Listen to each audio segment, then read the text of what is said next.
What's up, you nerds? Welcome back to the Nerd Mulisha. We read comic books and do dope shit. Today, we're going to be continuing from my last post, which was casting the MCU X-Men and casting more MCU X-Men. So don't forget to like, comment, and subscribe. When you guys are a subscriber and you leave a comment on this video, it enters you into our PS5 giveaway. It helps my channel because I'm really a new channel. I'm honestly trying to make an honest go of this, and I love talking about all this nerd culture stuff, and it would help me out, man. So let's jump into this and finish casting our X-Men. So we left the last video and we casted our Cyclops and our Jean Grey, and now we're on to this next character. And of course, I am talking about Laura Kinney, or as you might know her, X-23. That's right, when I said Wolverine, I meant this Wolverine, as she was serving as the X-Men during the Krakoa era, and she's one of my favorite legacy characters ever. So with this one, I don't really have to explain too much. X-23 is the daughter of Wolverine, aka Logan, and Weapon X scientist Sarah Kinney. Did you know X-23 was actually born out of a TV series? She follows Harley Quinn in this likeness. Craig Kyle created her for the X-Men Evolution cartoon before she jumped into the comic book world, where she got this gripping story started in NYX and then really expanded in her own miniseries. It was like watching your favorite character grow up and take over the world. And people really loved her, so much so she got her own series in 2010, which really hyped up her popularity. She's been in Avengers Academy, Avengers Arena, the real game changer when she stepped into the blue and yellow shoes of Wolverine and all new Wolverine. This is probably going to be the quickest character I've ever done as far as like explanation and powers, because she has the same abilities as Wolverine, except when it comes to claw count. X-23 has 2 claws in each hand, whereas Wolverine has 3, but she also has the added addition of a claw per foot that shoots out between her toes.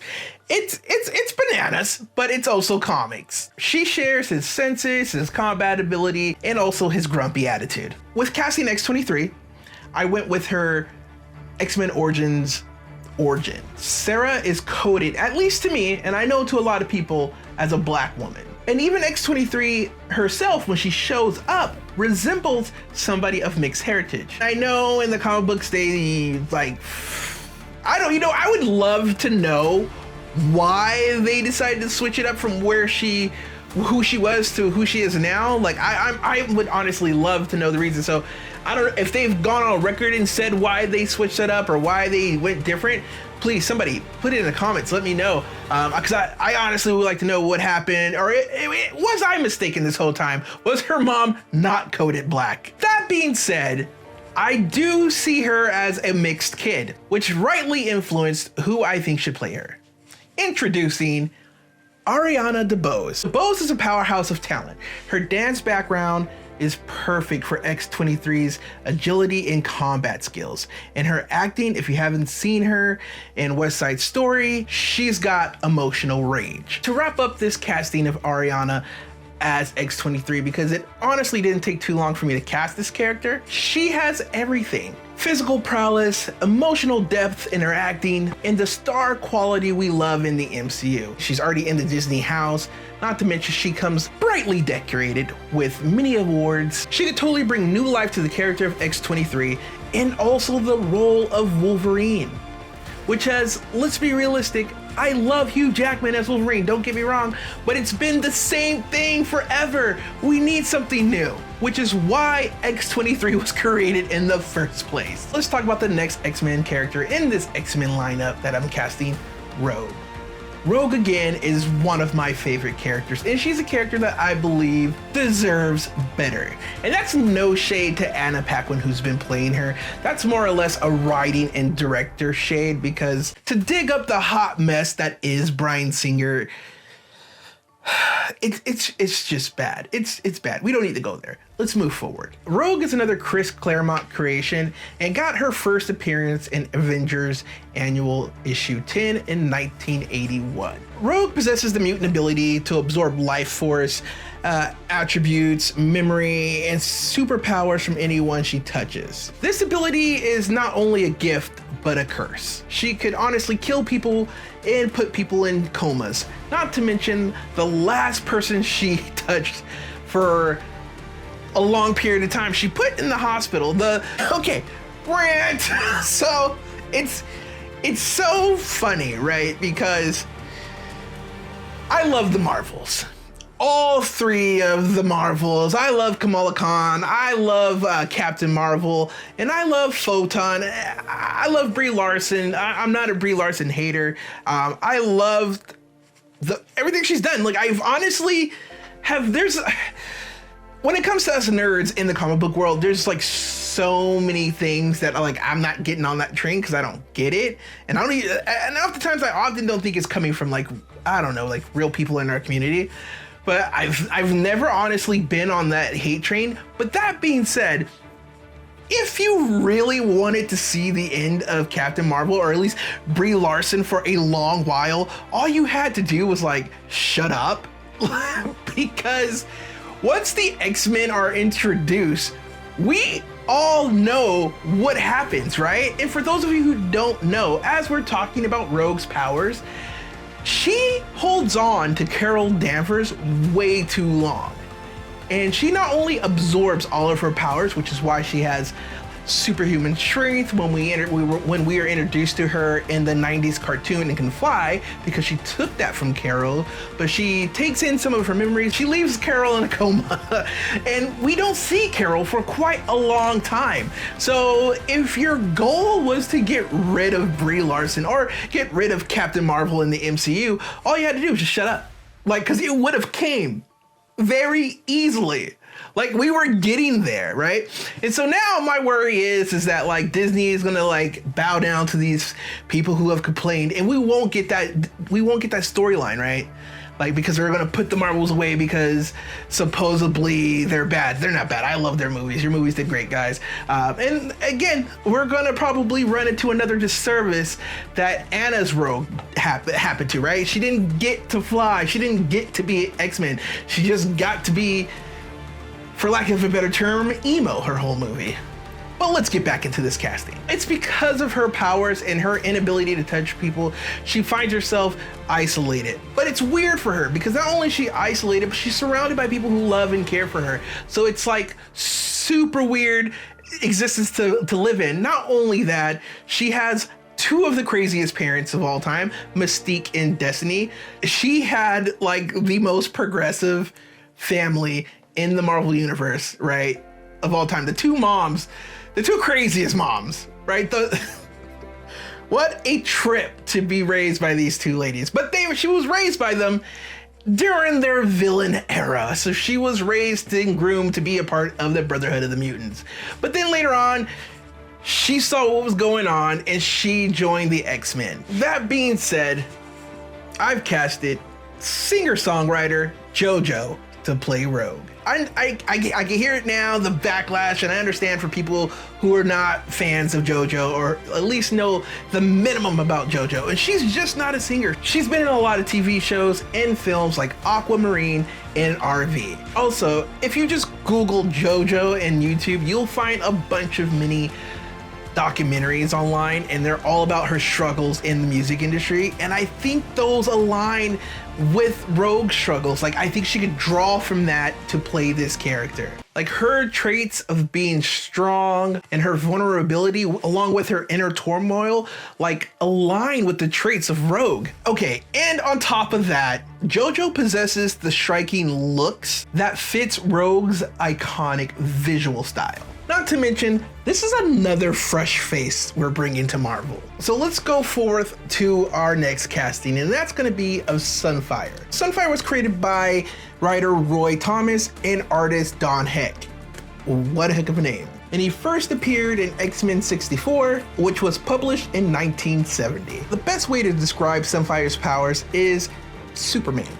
He absorbs the radiation from the sun and he's able to turn that into plasma blast and high heat flying. But without his powers, Sunfire is a brilliant hand-to-hand combat machine, which really went into who I casted for this role, Andrew Koji. Now, the thing about Andrew is he's from, or at least I got introduced to him during The Warrior, but he's been in a million movies, TV shows.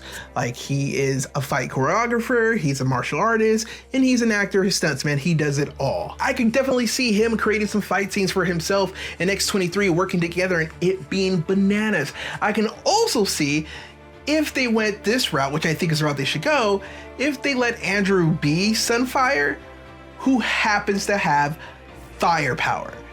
Basically, like if the firepower came in as like a last ditch effort, right? Like, so basically we see him doing all these crazy fight scenes and then like the last move would be a plasma ball to the face. So you've seen this guy like kick ass and then you're like, oh shit, that's right, he is a mutant. Like, I think that would be dope. And so the next member, but not last member, is Synch.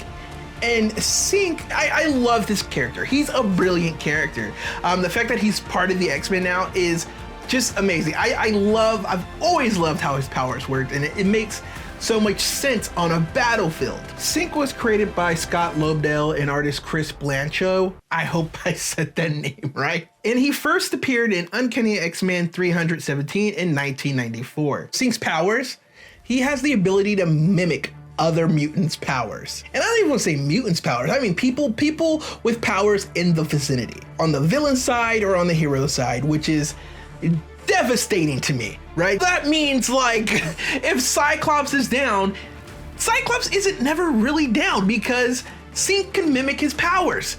Or I don't know, if you have Quake over there, he can mimic that. Like it's just crazy. Synch is also an Omega level mutant, which is big news. For him, I didn't have to go far. This is somebody who's already doing work for Marvel, or at least the Sony side of Marvel, and that's Shamik Moore. The guy has already proven himself in shows like The Get Down to the Spider-Verse movies. He was and is an indie darling, and I think he deserves his come up. And I think Synch is that. Okay guys, to end out this video, I'm going to cast my Magneto and Xavier. Remember, for my Magneto, it really wasn't hard. I love this actor's body of work. I loved a bunch of his films. Once I say his name, I'm not gonna have to list those films. His filmography is long, and that is Adrian Brody. I think it's a perfect fit for now, and I would love to see him in a huge blockbuster role. In my Xavier. For my Xavier, I really did think of African-American actors to play him, because there is a area of being an African-American person that really isn't shared or talked about in film, and I thought Xavier would be perfect for that. Being like the people or the families, the few families that were able to make a living and become wealthy during the Reconstruction era of America once the slaves were free, right? And Xavier being a part of that legacy would be like interesting because we've not seen that yet. And it would explain how he became so wealthy. It would be awesome to see that Xavier came from a family of somebody who was traded to Britain, came back, bought his family, a la the Roots, right? Bought his family out of bondage and then became very wealthy during Reconstruction era. I thought that would be really cool to see and do. And that being said, Terrence Howard would be my Xavier. Now listen, I hear you barking, man. I can see all the Terrence Howard memes coming, but if there's anybody in the cinematic universe that Marvel owes big time, it's Terrence Howard. Look at my man Terrence Howard's body of work. Krakoa Xavier is not to be messed with. Like, he is about the shits. Also, he walks. He's not in a freaking wheelchair. So we need somebody who could be menacing and good looking and charming and get stuff over.